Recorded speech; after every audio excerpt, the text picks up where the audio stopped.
Partie 2 de cette histoire de copinage là. Je vous explique un peu comment ça se passe chez nous dans notre assemblée. Dans ma communauté chrétienne, nos dévanciers spirituels, par la grâce de Jésus, ils ont eu à établir certaines règles pour qu'il y ait de l'ordre. Parce que Dieu est un Dieu d'ordre. Et ils ont dit comme ça que lorsqu'on veut t'épouser, un homme veut épouser une sœur, il écrit une lettre d'amour à cette sœur-là. C'est-à-dire qu'une lettre de sentiment, une lettre pour dire que oui, je veux épouser telle sœur. Il ne va pas, c'est pas pour dire que c'est une sœur qu'il ne connaît pas. C'est une sœur qu'il a côtoyée, de qui il a entendu parler, qui il a vu, qui s'est renseigné, même s'il n'a pas côtoyé, sur qui il s'est renseigné.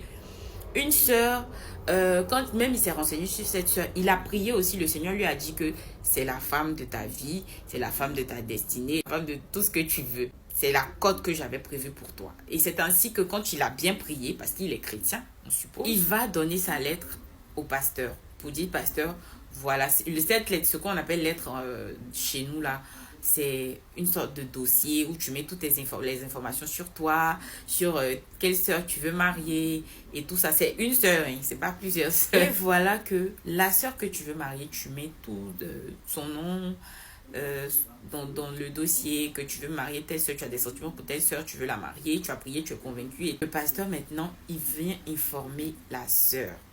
C'est le pasteur qui a charge. Voilà, le pasteur ou bien le ministère ou bien les diacres chargés de le faire te disent. Mais voilà, principalement c'est le pasteur. Donc le pasteur, il appelle la soeur et dit, ah voilà, il y a tel frère. Même si que le frère là, on mange ensemble tous les jours et tout, le frère n'a pas le droit de venir me dire directement, sœur, je veux t'épouser, sœur, je vais t'épouser et tout ça. Parce que forcément, quand tu as fini de dire ça à la sœur là, si la sœur même quelque part elle avait les petits sentiments pour toi, c'est fini comme ça. Ça ouvre une grande porte à l'impudicité. C'est pourquoi mon frère écrit une lettre et il va dire au pasteur, il va donner la lettre au pasteur. Il dit, c'est elle ce que je vais épouser. Voilà pourquoi je lui ai écrit.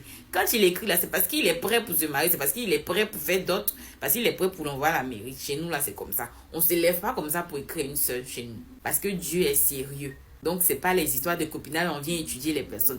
Toi, l'homme, tu n'es pas en mesure de connaître une personne à 100%. C'est pourquoi on est enfant de Dieu, là. C'est pour pouvoir prier, pour que Dieu nous dise, est-ce que cette personne-là sera bien pour moi? Est-ce que moi aussi, je serai bien pour la personne? Seigneur, est-ce ta volonté, ce mariage dans lequel je veux m'engager? C'est comme ça le frère doit prier. Parce que c'est Dieu qui a mesure de connaître qui est telle personne réellement à 100%. Vu que c'est lui qui sonde les cœurs et les reins, c'est lui qui nous a créés. Comme ça que le frère, quand il va donner la lettre au pasteur, le pasteur dit à la sœur, voilà, tel frère veut te marier.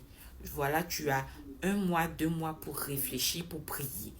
Il n'y a pas lieu d'aller dire au frère, ah, mais pourquoi tu veux me marier et tout ça? Non, non, non, va demander à ton Dieu.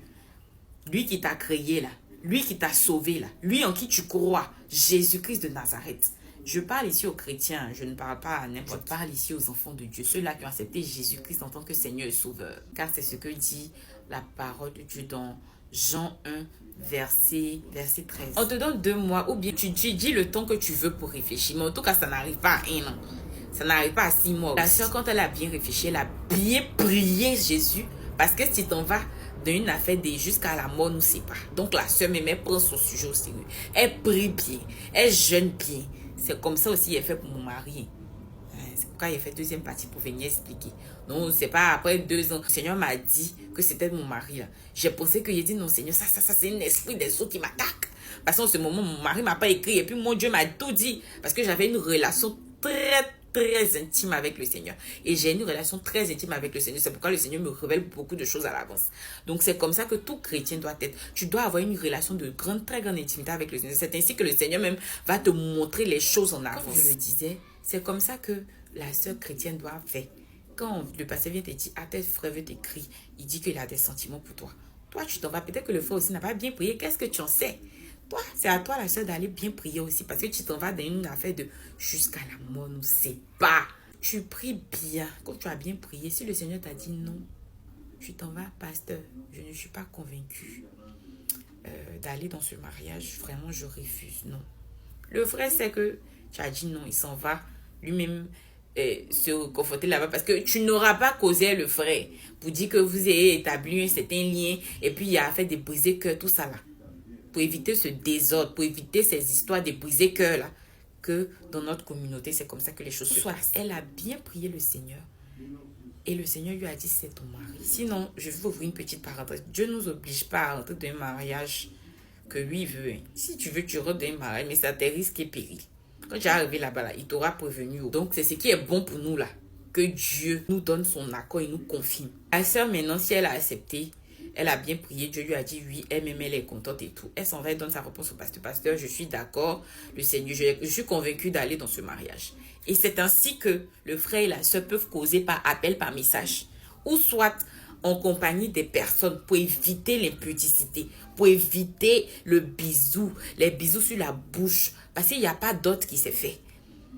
Présentation aux parents, c'est pas dot. C'est pas encore payé la dot. Ça, c'est je veux marier votre fille. Ah, je suis celle-là qui est votre future belle-fille.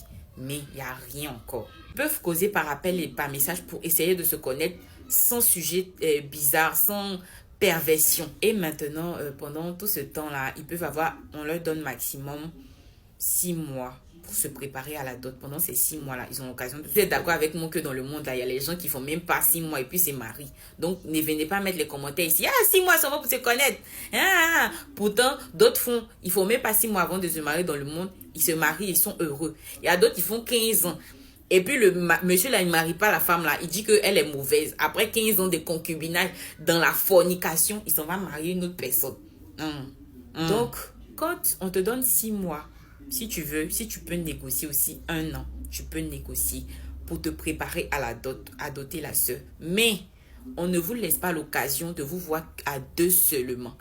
Ou bien, comme on appelle ça même, de vivre ensemble. C'est pas possible. Et donc, après les 6 mois ou les 1 an, quand vous êtes prêts maintenant, vous vous préparez chacun de son côté pour l'habillement, nanana. Vous partez faire la dot. Quand le frère maintenant va doter la sœur, là, maintenant, les vraies causeries peuvent s'y passer. On peut parler des choses maintenant, des choses, les vraies choses. Des maris et femmes, on peut parler de ça.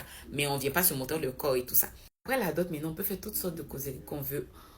On peut se voir, mais chez les parents. On peut avoir les petites causeries, les petites taquineries. On peut se donner les petits noms, mon amour, mon doudou, mon chouchou, mon cœur. Tout ça là, on peut donner après la dot. Mais chez nous, ça c'est chez nous. Après la dot là, on ne va pas vivre ensemble. On va pas coucher ensemble, tout ça là. C'est après mariage à la mairie parce qu'il y a des frais là. Ils n'aiment pas légaliser de manière administrative selon les lois de ton pays une femme. Ils n'aiment pas faire ça. Donc pour éviter ce désordre, pour ne pas qu'il y ait problème au niveau des enfants, bien de toi-même, nous on attend après la dot 6 mois encore on te donne pour te préparer pour le mariage à la mairie. Après ça, vous pouvez vivre ensemble.